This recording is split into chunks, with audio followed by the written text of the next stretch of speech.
کیا آپ لوگ چاہتے ہیں کہ دنیا میں نیکیاں کرنے میں آگے نکل جائیں اور جنت میں داخلے میں بھی سب سے آگے نکل جائیں؟ تو پھر اللہ سبحانہ و تعالیٰ کا کثرت سے ذکر کریں۔ نبی کریم صلی اللہ علیہ وسلم نے ارشاد فرمایا، جیسا کہ حدیث صحیح مسلم میں ہے، آپ صلی اللہ علیہ وسلم نے فرمایا سبق المفردون، جو مفردون ہیں، لوگوں سے تنہا رہ جانے والے ہیں، وہ سبقت لے گئے، یعنی دنیا میں نیکیاں کرنے میں اور آخرت میں جنت میں پہلے جانے میں وہ سبقت لے گئے۔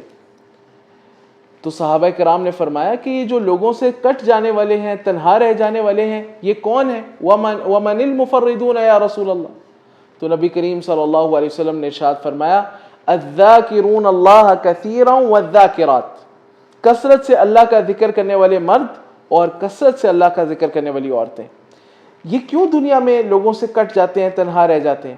اس لیے کہ جب یہ اذکار کر رہے ہوتے ہیں تو لوگ اپنے کاموں میں مشغول ہو جاتے ہیں۔